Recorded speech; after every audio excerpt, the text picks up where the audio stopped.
Coucou les copinous, j'espère que vous allez bien. Donc ça fait un petit moment qu'on ne s'est pas retrouvés par ici.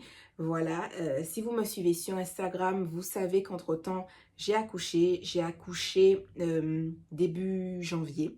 Voilà, donc ça fait quelques mois. Et pareil, si vous me suivez sur Instagram, vous savez que cet accouchement ne s'est pas bien passé. Voilà, j'en ai un peu parlé. Mais c'est vrai que bon, sur des petites slides, etc., raconter toute l'histoire c'était pas forcément possible. Et puis au-delà de l'histoire, raconter tout l'impact négatif émotionnel que ça m'a apporté. Pareil, j'allais pas rentrer dans les détails en story parce que ça allait faire 20 000 stories. Voilà, voilà, là juste plus ou moins avec les faits parce que voilà, j'ai écrit pour rien oublier et voilà, hein, j'ai déjà des petites feuilles, plusieurs. Et j'ai pas tout écrit parce que je me suis dit, bon, la fin, je pense que je vais pas oublier les détails et tout parce que ben, forcément, c'est ce qui est le plus proche. Voilà, voilà. Mais voilà, il y a beaucoup de choses à raconter. Donc, vous me connaissez, ce sera une vidéo longue. Tu t'installes avec un petit thé, un petit truc à manger, etc. et tout et tout. Alors, du coup, pendant tous les derniers mois qui ont précédé mon accouchement, j'ai beaucoup partagé sur ma grossesse. Alors, beaucoup partagé d'un point de vue visuel, c'est-à-dire que j'ai beaucoup fait de look. Voilà, j'ai posté beaucoup de photos de mon ventre, etc. Tout ça, tout ça. Et c'est vrai que ça a donné un peu cette impression que j'avais une grossesse super facile, que tout allait bien, etc. Alors que pas du tout. Il faut savoir que du coup, moi, quand ben, j'ai su que j'étais enceinte, ça faisait déjà, je crois, 6 semaines, etc. que j'étais enceinte. Voilà, j'avais fait le petit test, mais tu sais, le petit test où ça te dit depuis quand tu es enceinte. Puis en fait, qu'il y avait la situation Covid et qu'on entendait dire oui, il y a les femmes qui accouchent, les maris ne peuvent pas les accompagner, etc. et tout. J'avais archi pas envie que ça soit ce qui m'arrive. Et du coup, je m'étais dit, ah, un accouchement à domicile, ça pourrait être bien, tu vois, parce que moi, je suis sûre que mon chéri pourrait être là. Et en même temps, ben, un accouchement à domicile, ça a quand même beaucoup de vibes positives, etc. Ça, enfin, quand je regardais des choses par rapport à l'accouchement à domicile, je me disais, oh, ça me parle et tout et tout. Donc voilà. Et ensuite, on va faire la première échographie de datation. Donc déjà là, on se retrouve encore une fois confronté au Covid parce que mon chéri n'a pas pu m'accompagner à cette échographie-là. Et du coup, en fait, il faut savoir que j'avais déjà une petite grosseur au ventre. Donc moi, je me disais, oh, c'est le bébé, c'est tout mignon, machin. Alors, même si cette grosseur-là me faisait mal, moi, je le prenais sur le fait que mon corps s'habitue, machin, ou je sais pas, la place que le bébé prend, ou que je suis ballonnée, ou je sais pas trop quoi, mais même si j'avais mal au ventre, je l'associais à beaucoup de choses, mais pas nécessairement à quelque chose forcément de foncièrement négatif ou quoi, tu vois. Et donc là, échographie de datation, et le mec nous dit, ah, alors oui, il y a bien une grossesse, voilà, donc on voit, machin, la datation, la date, tout ça, tout mini, petite crevette, tout ça. Par contre, il y a un problème parce que vous avez 2 énormes kystes. Il me dit oui, il faudra voir avec votre gynéco pour voir si c'est opérable ou pas. Mais du coup, il était archi, je sais pas si on peut dire alarmiste. Mais en tout cas, c'est pas du tout positif, hein, son ton et tout. Donc du coup, je sors. C'est un peu en demi-teinte avec mon chéri, tu vois, parce que ben, on est content. Voilà, on a notre petit papier où on voit bébé, mais en même temps, il y a 2 gros kystes. Voilà, donc c'est là aussi qu'on comprend que bébé, je sais pas, à ce moment-là, je sais honnêtement plus combien de centimètres l'enfant faisait, mais vraiment tout petit, tu vois, tout petit, tout petit. Et que du coup, le petit arrondi qu'on voyait sur mon ventre, mais en fait, c'était les kystes, c'était pas du tout le bébé qui prenait déjà un petit peu de place, pas du tout, tu vois. Du coup, je vois le gynéco qui me dit, mais ça va être très simple, vous aurez une césarienne lors de votre accouchement, voilà, parce que c'est une grossesse à risque, vous devez vous reposer parce qu'il y a un gros risque de torsion de l'ovaire et à ce stade-là, si on opère, vous perdez le bébé. Donc, ok, donc beaucoup de repos. Il en va de soi que comme une césarienne était prévue, l'histoire d'accouchement à domicile, voilà, on a laissé ça derrière nous. Alors même si c'était pas positif tout ça, je l'ai quand même pris assez bien dans le sens où je me suis dit, bon Soline, je suis quelqu'un d'assez positive de base, tu vois. Donc je me suis dit, tu te reposes, tu fais de ton mieux pour pas faire de gros trucs, etc. et tout et tout. Pareil, j'avais prévu, enfin, quand j'ai su que j'étais enceinte, j'avais prévu de faire mes petits exercices de yoga enceinte, des trucs comme ça et tout et tout. Donc c'est vrai que tout ça, j'ai rien fait. Je me suis dit repos, repos, repos et repos, tu vois. Et en même temps, j'étais obligée d'avoir le repos parce que moi, j'ai eu des remontées acides dès le début. En fait, j'ai eu des remontées acides toute ma grossesse. J'ai juste eu du love pendant 1 mois. Sinon, j'ai eu des remontées acides pendant toute ma grossesse. Et d'ailleurs, j'en ai toujours. Et il faut que je voie un gastro-entérologue parce que ma sage-femme qui me fait la rééducation du périnée m'a dit que ce n'est pas normal. Qu'elle pense que comme j'ai eu des remontées acides pendant tout le long de ma grossesse, elle pense que j'ai une inflammation qui est en fait très grande et que je dois avoir un suivi médicamenteux par rapport à ça. Donc bref, c'est une autre histoire. Ensuite, vient le premier trimestre où il y a encore une échographie et tout.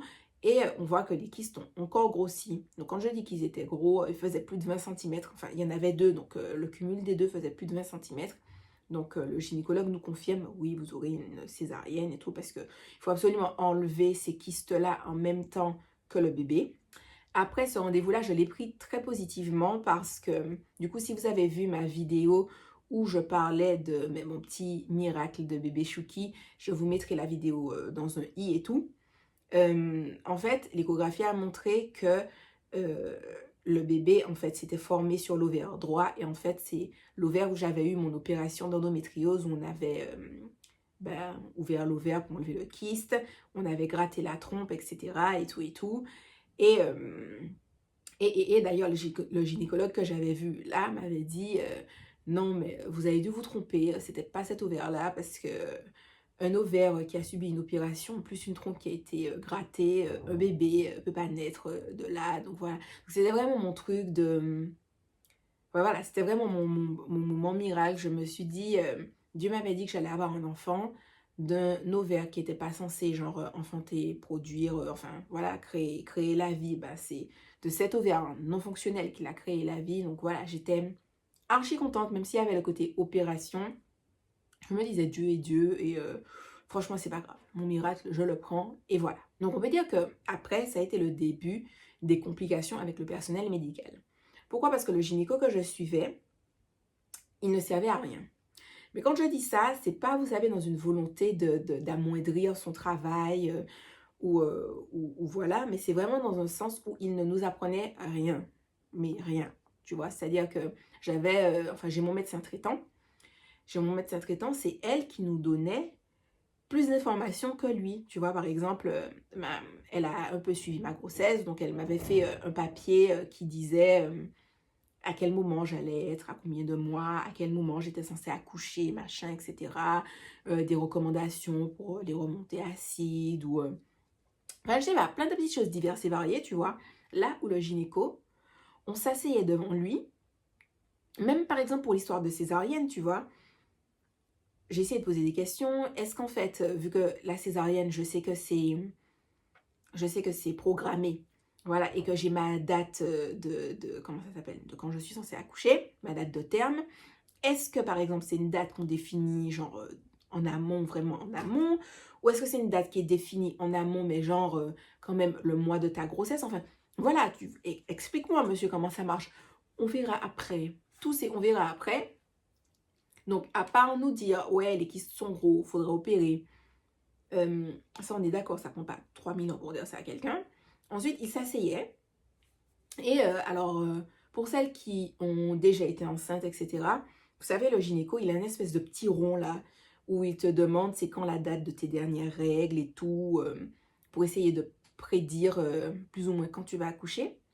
Et il restait 15 minutes à faire ces petits calculs, tu sais. Là où je lui dis, mais monsieur, en fait, voilà, le médecin traitant nous a déjà donné le papier, voilà, qui dit quand je suis censée accoucher, donc tenez le papier. Il lit le truc. Ah non, non, non, mais c'est pas du tout ça, hein, elle s'est trompée. Ah non, mais c'est pas ça. Donc il passe 15 minutes à regarder son truc pour finalement dire, en fait, c'est bien ça. Voilà, c'était bien ça. Bon, ben, tout est bon, voilà, on se verra pour la prochaine fois, machin et tout. Et il nous a fait ça, genre, peut-être 3-4 fois, parce que comme moi, du coup, j'étais en suivi plus, ça fait que je le voyais, tous les mois, je le voyais pas, genre, je le voyais pas peut-être par trimestre. Alors, je vous dis ça, je sais pas comment pour les autres personnes ça se passe, parce que je n'ai pas cherché, mais moi, je le voyais tous les mois. En plus, j'avais le suivi de la toxo, etc., et tout, et tout. Donc, chaque fois, il fallait qu'il voie les prises de sang. Ok, t'as pas de toxo, t'as pas de... Je sais pas si je devais regarder autre chose. Mais bref, voilà. Et à chaque fois, il passait 15 minutes avec son histoire de foutu truc de termes pour finalement nous dire « Ah ouais, ouais, ouais, c'est vrai et tout. » Donc, à un moment donné, je me suis dit « Écoute, je sens que j'ai aucune information sur la grossesse. » Pareil, on savait pas si c'était lui qui devait nous recommander à des sages-femmes pour faire les cours d'accouchement, voilà. Puisque du coup, on s'est dit, comme il y a césarienne, que lui va programmer, ça veut dire que ben, je serai rattachée à un hôpital. Est-ce qu'il faut aller prendre rendez-vous dans cet hôpital-là pour faire les cours de préparation à l'accouchement? Ou est-ce qu'en fait, il faut attendre qu'il nous dise ça? Enfin, on était vraiment perdus. Et quand on lui posait des questions, en fait, il ne nous répondait pas. On nous disait des trucs vagues, genre, on va voir, mais... genre, je vous dis ça, je devais être peut-être au 4e mois, tu vois. Mon 4e mois, on va voir. Mais voilà, moi, ça a commencé à me stresser. Je me suis dit, bon, je préfère changer. Du coup, on a décidé de changer et de faire appel à une sage-femme pour faire le suivi. Donc là, ça tombe au moment où on a la 2e échographie à faire. Donc, c'est le 4e, 5e mois. Et dans la 2e écho, les kystes sont carrément inexistants. Genre, les deux combinés faisaient même pas 1 centimètre, tu vois. Du coup, en fait, ça a relancé la question de « Ah, mais finalement, s'il n'y a pas de problème, est-ce que ce serait possible de faire un accouchement à domicile ?» Donc, on en parle avec la sage-femme qu'on voit, qui nous dit « Alors, il faut que vous cherchiez, mais en fait, c'est vrai que pour un accouchement à domicile, c'est un peu tard. Il aurait fallu s'y prendre beaucoup plus tôt, mais vous pouvez toujours chercher. Voilà, si jamais vous trouvez... Ben, vous ne ferez pas la préparation à l'accouchement avec moi, mais vous la ferez avec cette personne-là qui va vous accoucher, simplement. » Du coup, ça fait qu'on avait quand même tout un planning qui était défini avec cette dame-là, tu vois. Voilà, pour les cours de préparation à l'accouchement, à la naissance. Et au final, en cherchant, on n'a pas cherché longtemps, en vrai, on a peut-être cherché 2 semaines, je dirais 3 semaines max, parce qu'on n'avait même pas encore notre premier rendez-vous de préparation à l'accouchement. On trouve en fait une sage-femme à domicile qui nous dit oui, ok, machin, on va faire un premier rendez-vous, on va regarder votre dossier, voir si tout est ok, si c'est possible, etc. Patati patata. Donc, on la voit et ben, les choses se passent bien, on la trouve gentille, elle nous dit que notre dossier est validé, patati patata, qu'il n'y a pas de contre ou quoi que ce soit. Alors, je mets quand même un petit astérix. Du coup, pour les personnes qui se demanderaient comment ça se passe pour l'accouchement à domicile, il faut savoir que quand la dame regarde ton dossier pour voir si jamais il est validé ou pas, ben en fait, elle te pose beaucoup de questions qui peuvent être quand même intrusives. Elle te pose des questions sur ta santé mentale. Est-ce que tu as déjà eu des dépressions dans ta vie? Est-ce que tu as déjà pris des antidépresseurs? Est-ce que tu as déjà vécu des trucs graves? Je sais pas, est-ce que tu as déjà vécu des viols? Est-ce que... Enfin voilà, des questions... Voilà, parce que un accouchement, c'est quelque chose qui peut être traumatisant et ça peut faire ressortir certaines choses. Donc du coup, voilà. Donc c'est ce qu'elle nous a dit. Je ne sais pas si tous les accouchements à domicile se passent comme ça. Mais en tout cas, pour nous, ça a été ça. Donc ça a été un petit peu... Alors moi, j'ai pas trop aimé à te dire, ouais, voilà, j'ai connu la dépression, machin, j'ai déjà eu des idées suicidées, nanani, nanana, tout ça. Voilà. Mais c'est vrai que du côté de Monsieur Chouki, parler ouvertement des soucis qu'il a pu déjà avoir, c'était un peu... Donc, comme j'étais là à déblatérer de façon assez lambda tout ce que j'ai déjà vécu, je pense que ça l'a un peu, je ne sais pas si on peut dire mis en confiance, mais bon, je pense il en a parlé peut-être plus facilement, mais voilà. Pour ceux qui se posent la question, il y a quand même une demande et tout par rapport à tout ça. Et du coup, on avance un peu chronologiquement et on se retrouve avec encore des couacs avec la sage-femme parce qu'elle annule des rendez-vous. Elle annule des rendez-vous et si tu veux, on sentait pas qu'on avait la possibilité d'être fâché après elle parce qu'elle les annulait parce qu'elle avait des accouchements. Donc tu sais, tu veux pas dire à quelqu'un « Ouais, machin, vous faites pas votre travail » parce qu'en fait, elle est pas là parce qu'elle est allée accoucher une dame, tu vois. Du coup, ça fait que sur les 11 rendez-vous qu'on était censé avoir avec elle, on en a eu 4. On en a eu un en octobre, le 2e en novembre, le 3e en visio en novembre et le 4e en décembre où elle est venue chez nous, c'était la première fois qu'elle venait. Donc, faut vous dire que dans tout ça, on ne savait pas grand-chose. On lui a demandé de nous apprendre des positions par rapport au ballon. Elle nous a dit que c'était pas la peine. des exercices de respiration. Elle nous a dit qu'on verrait ça après. Et quant à la parentalité, donc quand je dis ça, c'est le moment post-accouchement. Alors là, que dalle, hein. Déjà que pour le côté grossesse, accouchement, c'était assez bancal. Pour l'après, rien.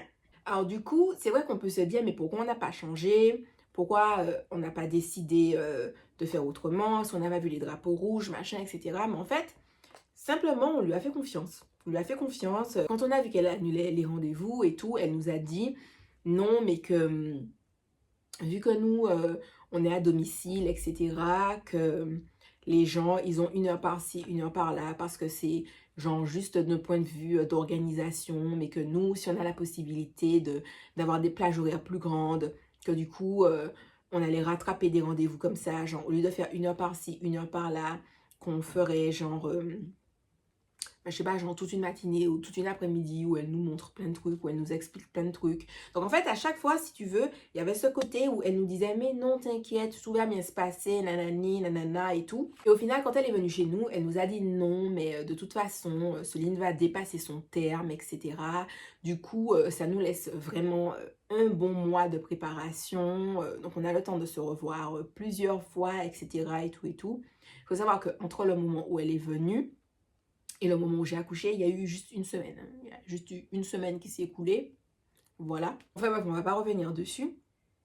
Et du coup, c'est vrai qu'avec la fatigue, parce que même si moi j'étais fatiguée de la grossesse, de la fin de grossesse, j'étais crevée. Monsieur Chouki aussi était très fatigué parce que il faisait beaucoup de choses que moi je faisais pas. Par exemple, c'est lui qui faisait tout le ménage, faisait à manger. En même temps, il m'aidait à faire toutes mes photos. Pareil pour ceux encore qui me suivent sur Instagram, vous savez qu'au mois de décembre, j'avais décidé de faire un mois de concours. Et je ne sais pas pourquoi, dans ma tête, je me suis dit que ça irait, tu vois. Du coup, c'est vrai qu'avec la fatigue, le travail, le fait qu'on la croyait quand elle nous disait qu'on allait rattraper les rendez-vous, machin, etc., ça fait qu'on ne s'est pas posé pour nous-mêmes faire des recherches de notre côté, de nous dire, bon, la dame ne nous apprend pas des trucs, mais bon, je sais pas, peut-être qu'en nous mettant devant les maternelles ou en regardant d'autres vidéos sur YouTube, on va apprendre plein de trucs, les positions physiologiques, etc., tout ça, tout ça. En fait, on se reposait sur elle, on se disait, mais non, mais elle nous a dit que ça irait, qu'on allait le voir avec elle, donc on va le voir avec elle tout simplement et tout. De mon point de vue, le jour où elle est venue chez nous, moi, la confiance que j'avais en elle, c'était déjà étiolée, tu vois. Et j'ai dit à mon chéri, ouais, mais la dame, je la sens de moins en moins et j'ai vraiment l'impression, genre, elle va pas venir, en fait. Il me disait, mais non, c'est vrai qu'elle nous a beaucoup déçus et tout, mais non, enfin, elle va venir, enfin, voilà. Un accouchement à domicile, la dame ne peut pas, genre, ne pas venir. Du coup, il lui a fait part de l'appréhension un peu qu'on avait par rapport au déroulé des choses. Et du coup, elle s'est excusée, elle a dit non, mais en fait, c'est parce que il y a beaucoup de sages, déjà, il n'y a pas beaucoup de sages-femmes à domicile. Ensuite, il y en a qui ont eu le Covid, il y en a d'autres qui ont pris leur congé parce que c'est les fêtes de fin d'année et tout et tout. Et en fait, je veux bien, tu vois, mais je sais pas, je trouve qu'un accouchement à domicile, c'est quelque chose de particulier et je me dis, tu peux pas accepter, je sais pas, 20 personnes, 50 personnes. Je sais pas combien d'accouchements à domicile elle avait accepté, mais si sur 11 rendez-vous, on n'en a eu que 4 parce qu'à chaque fois, les autres rendez-vous de prévu, c'était annulé, on est d'accord que la dame a pris voilà des accouchements à domicile, tu vois. Genre, je sais pas si théoriquement, tu es censé prendre une dizaine d'accouchements à domicile, genre dans la même période de terme, en fait, tu vois. Je sais pas, parce que une personne peut accoucher avant, l'autre personne peut accoucher après. Enfin, je sais pas, c'est censé... Enfin bref, je vais pas dire... Je vais pas utiliser les termes c'est censé parce que je ne sais pas ce qui est censé, etc. et tout et tout. Mais on aurait préféré qu'elle nous dise j'ai déjà beaucoup trop de personnes, ça va pas être possible. Parce que pendant les 2-3 semaines de recherche, vous vous doutez bien qu'on a eu des refus, tu vois. On a eu des dames qui nous ont dit non, ça va pas être possible, nanani, nanana, tout ça et tout et tout.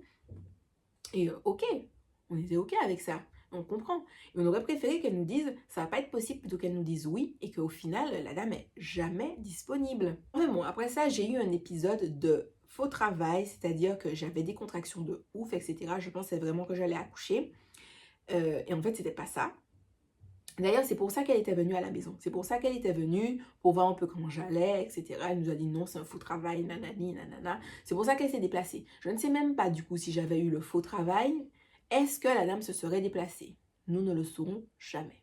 Et du coup, elle m'a grave fait des reproches en mode, ouais, non, mais que le faux travail, c'est parce que je passe mon temps à boire de la tisane de framboisier, machin. J'ai juste dit à la dame que j'avais pris de la tisane de framboisier. Je lui ai jamais dit que je me baignais dedans, tu vois. Enfin, je ne m'envoyais pas des 2 litres de tisane de framboisier tous les jours.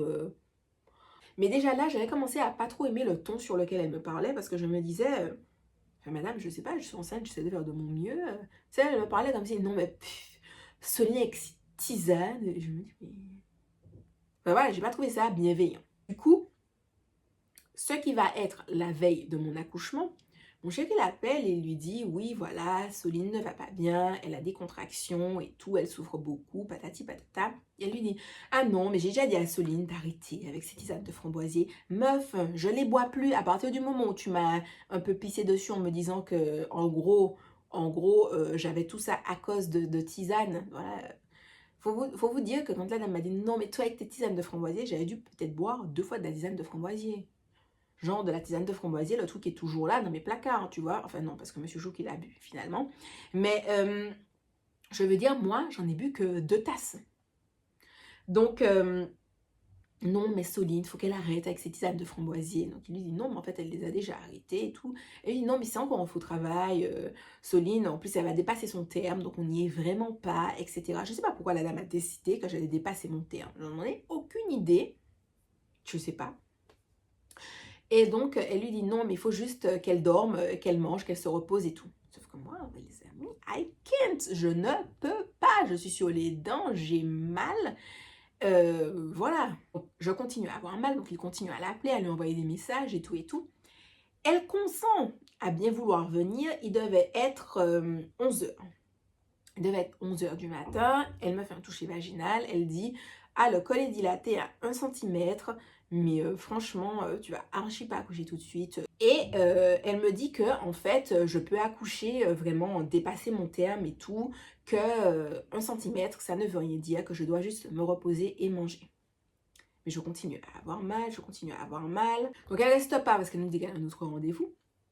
Moi, dans tout ça, je continue à avoir mal, mon chéri continue à lui envoyer des messages. Et moi, pendant tout ce truc-là, j'ai même pas pensé à regarder des vidéos YouTube sur des positions physiologiques parce que dans tout ça, même si j'avais un ballon, je savais pas quoi faire avec le ballon. Donc, j'essayais de me mettre dans des positions, j'essayais de voir comment je pouvais mettre mon corps pour avoir moins mal, mais je savais pas quoi faire, tu vois, je savais pas quoi faire. Et j'ai même pas pensé à regarder de vidéos ou quoi que ce soit parce que c'est vrai que moi, la seule chose que je me disais, c'est j'ai mal, j'ai mal, j'ai mal. C'est la seule chose que je me disais. Voilà.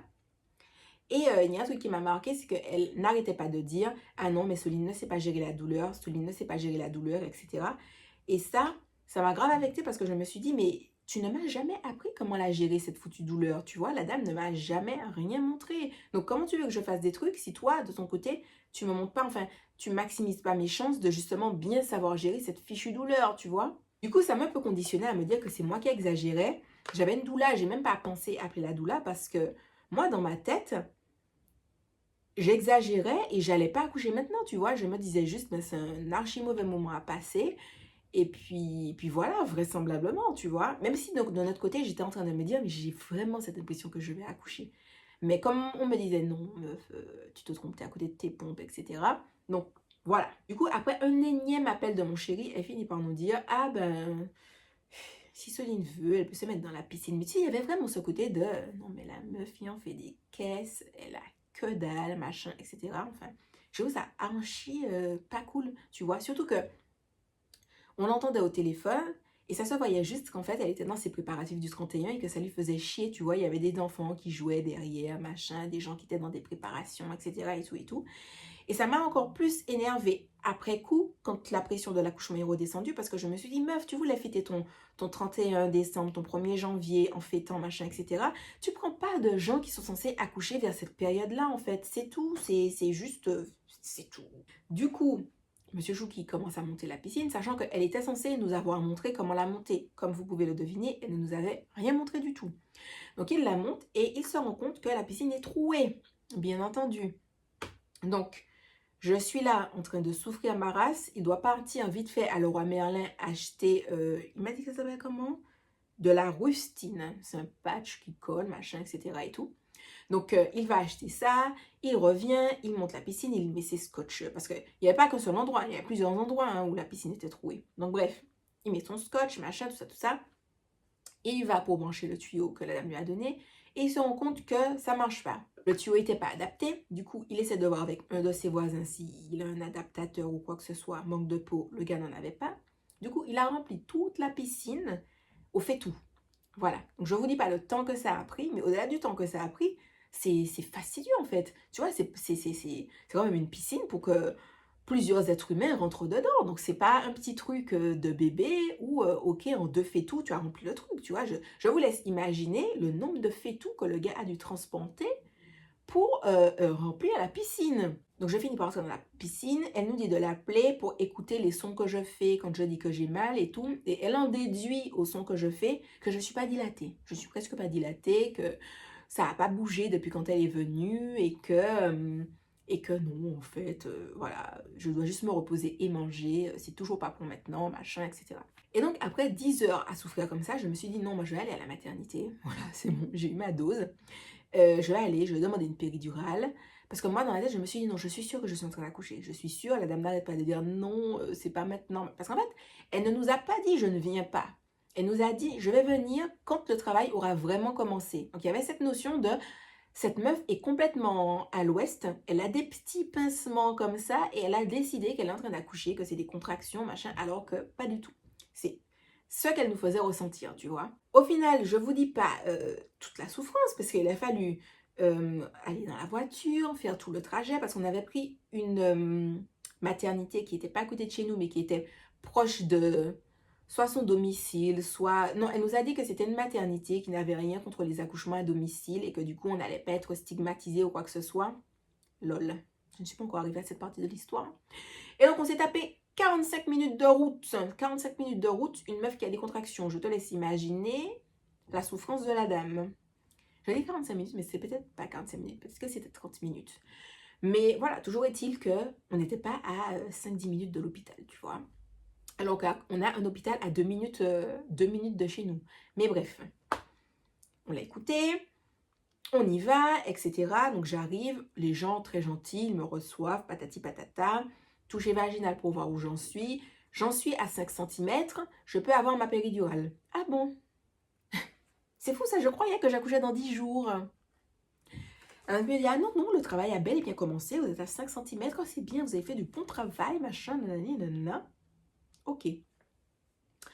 Alors, on me pose la péridurale. Alors, j'appréhendais un peu, mais c'est vrai que j'avais tellement mal avec les contractions que j'étais juste en mode, franchement, je ne pense pas que cette piqûre-là puisse me faire plus mal que ce que je ressens là dans mon bassin, tu vois. Et me concernant moi, je ne me suis pas trompée.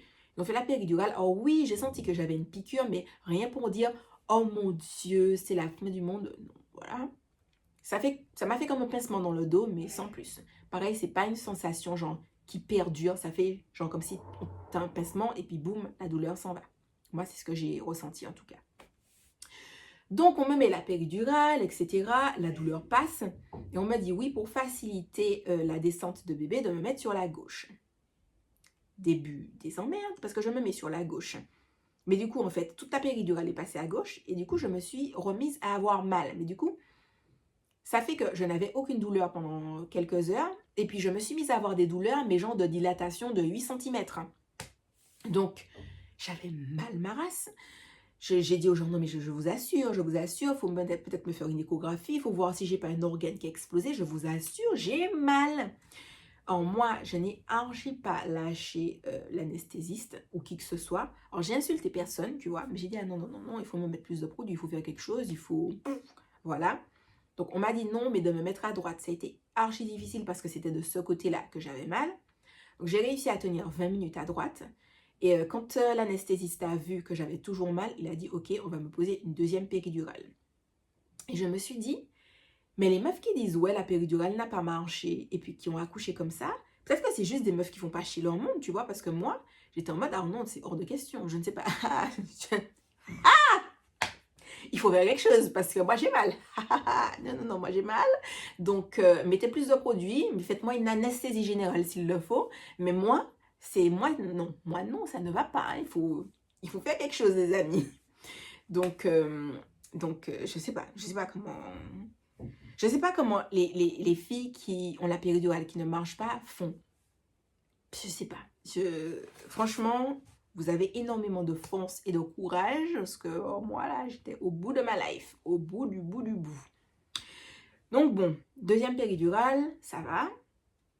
La douleur passe, machin, etc. Je peux me reposer un peu, mon chéri se repose un peu et tout. Et puis, on arrive au moment où...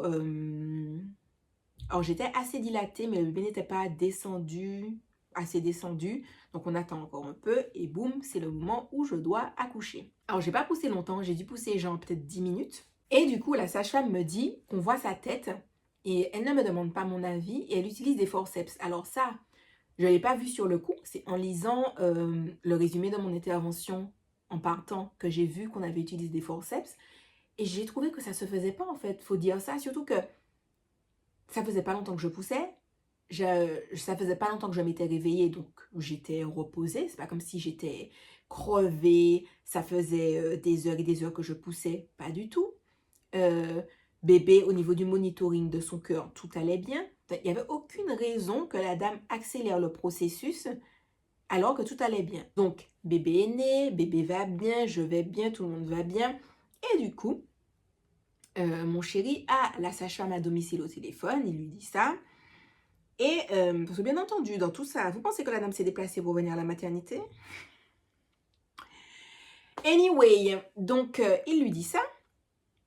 Et elle lui dit, vu que tout va bien et qu'elle était censée accoucher à domicile, elle peut rentrer chez elle. Voilà, le jour même, etc. Elle signe ses papiers de sortie et vous rentrez chez vous.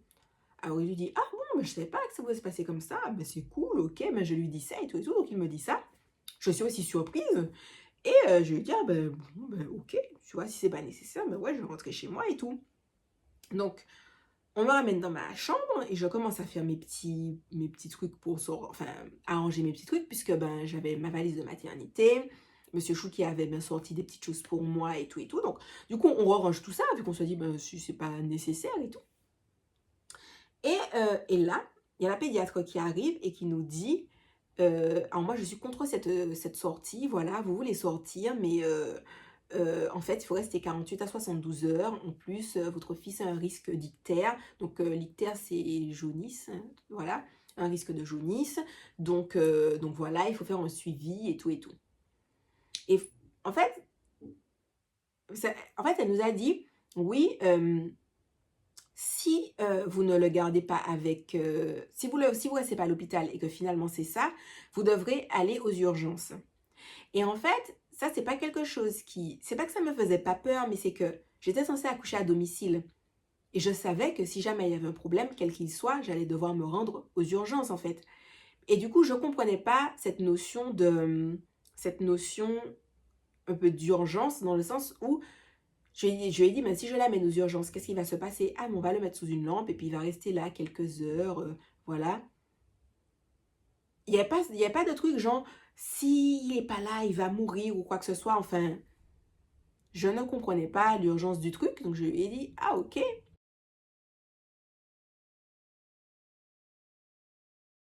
Surtout que de l'autre côté, il y avait la sage-femme à domicile qui nous disait, non, mais il y a toujours des risques d'ictère pour les bébés. Moi, je serai là tous les jours pour venir voir que tout va bien. Donc, franchement, il n'y a aucun problème. C'est bon, j'ai appelé l'hôpital, il n'y a pas de souci. On s'est dit, bon, ben, ok. Surtout qu'il faut savoir que quand la pédiatre est venue nous dire qu'il y avait une contre-indication, enfin qu'elle était contre notre sortie, on était déjà en train de nous remettre nos papiers de sortie. J'avais déjà le carnet de santé de bébé et compagnie, enfin, on était sur le départ, tu vois, enfin sur le départ. On n'était pas en train de partir, mais on était en train de préparer la sortie, tu vois.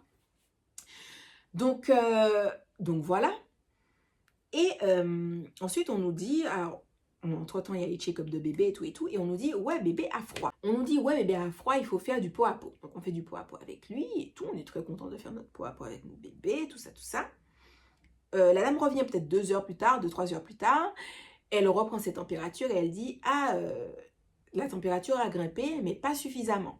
Donc là, je lui dis, mais en fait, combien de degrés il fait et combien il est censé faire pour aller bien, tu vois, parce que dans tout ça, personne ne nous a rien dit. Donc, elle nous dit qu'il était à, je crois, 36 quelque chose, 36,5. Il était monté à 36,5. Donc, avant, il était en dessous. Et il faut qu'il soit minimum à 36,8. Donc voilà.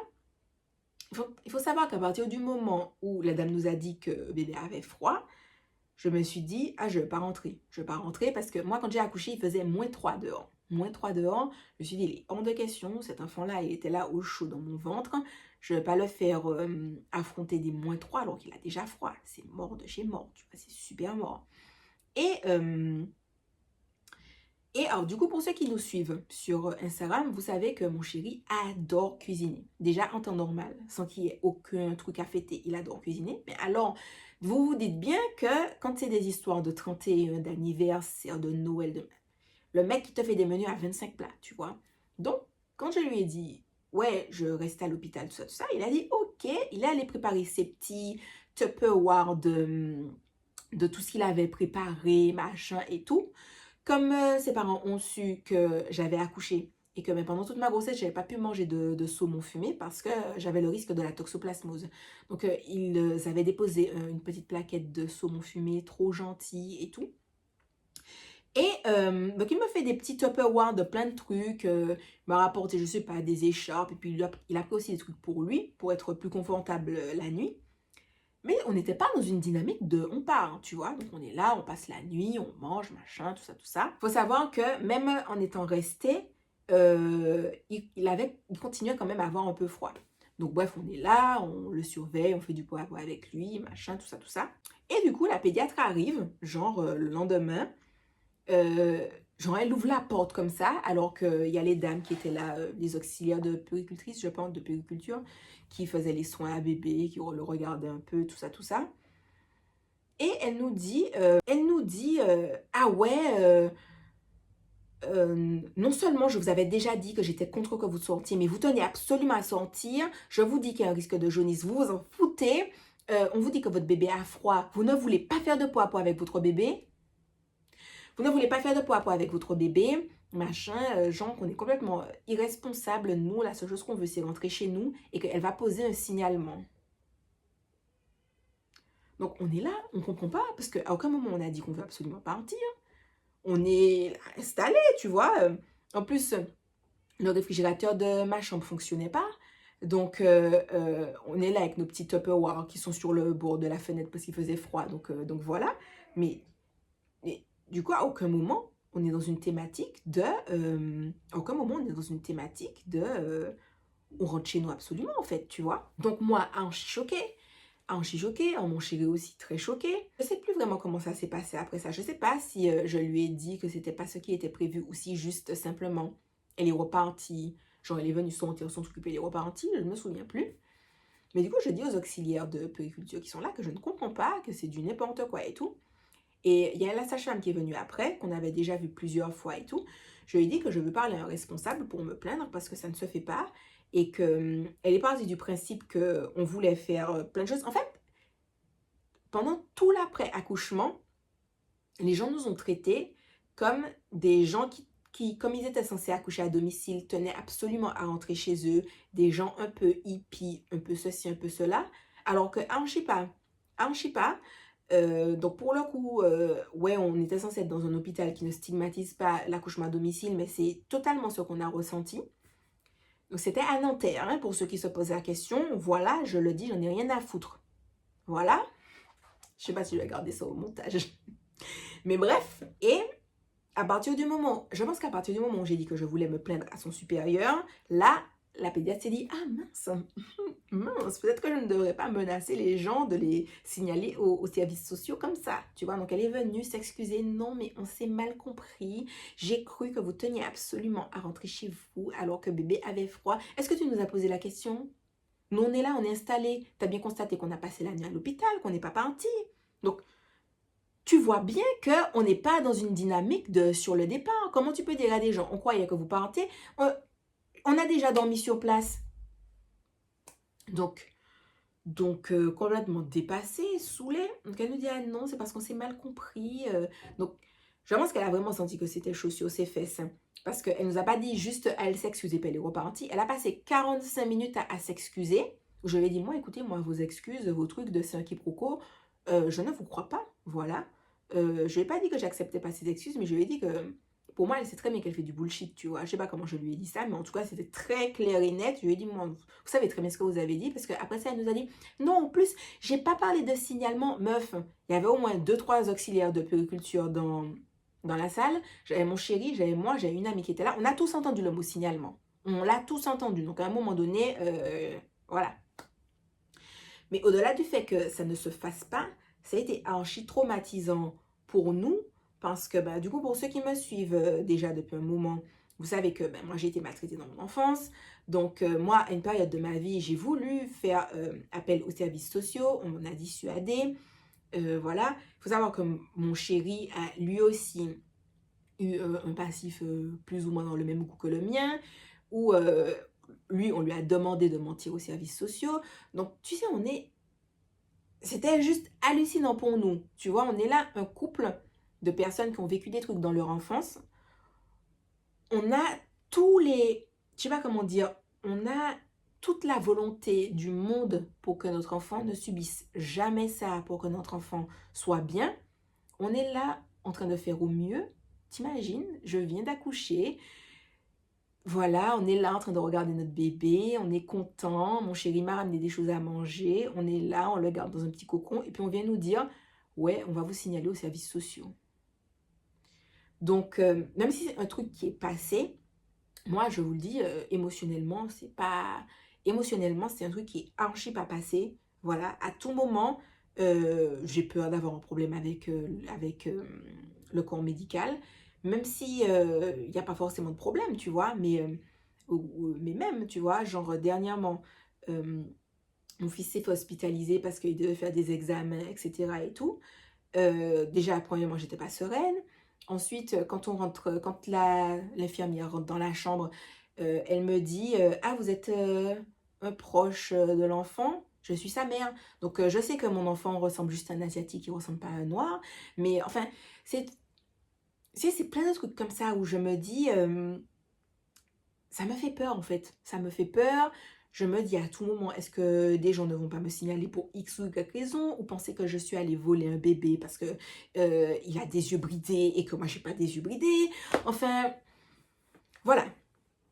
Donc, ça a conditionné beaucoup de choses très négativement. Par exemple, j'ai eu un allaitement qui s'est mal passé. Alors, j'avais oublié de raconter cette anecdote, mais quand j'étais à l'hôpital, pendant que mon chéri était parti chercher les choses à manger, etc., il y a une sage-femme qui était venue pour que je lui montre comment je mettais bébé au sein pour voir si je le faisais bien, etc. et tout. Il faut savoir que moi, dès que bébé est né, je l'ai mis au sein. Il a tété pendant un long moment, hein, je ne sais plus combien de temps, mais voilà, il a tété longtemps. Et j'avais déjà mal au téton. Le gauche était déjà un peu abîmé. J'avais déjà des crevasses. En fait, pas des petites crevasses, mais c'était un petit peu fendu. Du coup, quand la sage-femme me dit ça, je lui dis oui, qu'en fait, je préférerais qu'elle le mette sur le sein droit parce que à cet endroit-là, j'avais pas mal. Et elle me dit ah, mais qu'en gros, je suis qu'une chochotte, etc. Que de toute façon, ça arrive toujours d'avoir des petites douleurs et tout. Et elle le colle quand même à gauche. Donc, je lui montre, elle est restée là un petit moment à regarder. Ça m'a fait un mal de chien. Et après cette tétée-là, je me suis retrouvée d'emblée avec une grosse crevasse à gauche. Donc, ça a vraiment conditionné le début de mon allaitement archi mal parce que, en fait, ça aurait pu être évité très facilement, tu vois. J'avais déjà des petits bobos à gauche, j'aurais très bien pu mettre bébé à droite et on n'en parlait plus, tu vois, en alternant les seins, etc., en mettant bien la lanoline et tout, ça aurait cicatrisé, sachant que il y avait pas des, il y avait juste, c'était juste un peu fendillé, tu vois, c'était juste un peu fendillé. C'est pas ces deux, c'est fendillé, j'ai le bout de sein en sang, voilà. Et même maintenant, je voulais, alors ça va faire l'objet d'une autre vidéo, mais rétrospectivement, j'aurais pas non plus fait appel à une conseillère en lactation parce que c'est vrai que déjà que de base, j'avais pas une grande confiance dans le corps médical, mais alors là, ça a terminé de la ratiboiser, tu vois, ça a terminé de la ratiboiser. Et je sais que émotionnellement, je n'étais pas prête à faire ce travail-là. Maintenant, si demain j'ai un autre enfant et que j'ai des difficultés avec l'allaitement, oui, je pense qu'à ce moment-là, je serai prête à appeler quelqu'un, voilà, la faire entrer dans mon intimité pour qu'elle m'aide et tout et tout. Mais c'est vrai que pour en tout cas cette grossesse-ci, c'est pas quelque chose que j'aurais fait, voilà. Rentrant à la maison, la sage-femme à domicile est venue plusieurs fois pour vérifier la jaunisse de bébé. Alors les chiffres étaient déjà en train de descendre, mais du coup, en fait, on s'est rendu compte lors de la 3e fois où elle est venue, que les 2 premières fois où elle nous avait dit ouais, tout va bien avec la jaunisse, machin, il n'y a pas de problème, tout ça, qu'en fait, je vais pas dire elle n'en savait rien, mais du coup, la 3e fois où elle est venue, elle nous a dit ah, comme cette fois-ci j'ai la machine, je vais pouvoir regarder vraiment les mesures. Donc on s'est dit, mais du coup, les 2 autres fois où elle est venue et où elle nous disait ouais, ça va, il n'y a pas de souci, si ça se trouve, ça aurait pu être grave en fait. Enfin bon, quant à moi, lors de l'utilisation des forceps, j'ai eu quelques déchirures. Alors j'en ai pas eu beaucoup, mais j'en ai eu quand même. Et on m'avait dit, ouais, au bout de 3-4 jours, ce sera résorbé, machin, nanani, nanana, sauf que dalle, voilà. Voilà. Et du coup, je me souviens que ça faisait 10 jours que j'avais accouché et je dis à la sage-femme à domicile, oui, moi j'ai toujours mal, machin, on m'a dit que ça prendrait 3-4 jours. Et là, elle m'a dit, non, mais Soline, c'est psychologique, j'ai lu ton truc d'intervention, tu n'as presque rien eu, donc c'est dans ta tête, c'est déjà guéri et tout et tout. La dame ne m'a même pas auscultée. Donc quand après elle m'a dit oui, est-ce que tu veux que je t'ausculte au cas où je lui ai dit non. Voilà, je me suis dit non, cette dame-là, décidément, cette fois-ci, c'est la fin. C'est la fin de la fin de la fin, voilà. Au moment de la payer, elle nous a dit oui, donc on avait l'astreinte à payer, genre le fait qu'elle nous réponde dans la nuit ou des trucs comme ça, et qu'il n'y avait pas l'accouchement à payer vu qu'elle n'est pas venue. Et sur le coup, si vous voulez, en fait, elle me sentait tellement par les trous de nez que je voulais juste qu'elle se barre de chez moi et plus la revoir. Mais après, je me suis dit, la dame est quand même consciente qu'elle n'est pas venue. En fait, je ne sais pas si elle réalise, parce que je me dis, vous vous imaginez, si moi, en fait, si je m'étais pas dit, j'en ai marre, je me sens pas écoutée, j'ai mal, je vais à la maternité, et que j'étais restée là dans ma pauvre piscine, qu'est-ce qui se serait passé en fait? Qu'est-ce qui se serait passé? Du coup, j'ai continué à avoir mal, et je sais pas, peut-être 10-15 jours plus tard, j'ai dit à mon chéri de prendre une photo pour que je vois comment c'était et pourquoi j'avais mal et tout. Et en fait, j'avais un endroit où j'avais de la chair à vif et tout. Donc, ça a bien pris, je dirais, un mois, une semaine, 10 jours pour bien cicatriser. Et enfin, encore une fois, si vous voulez, je ne me suis pas sentie écoutée, je me suis sentie bafouée, on m'a parlé comme si j'étais à rien.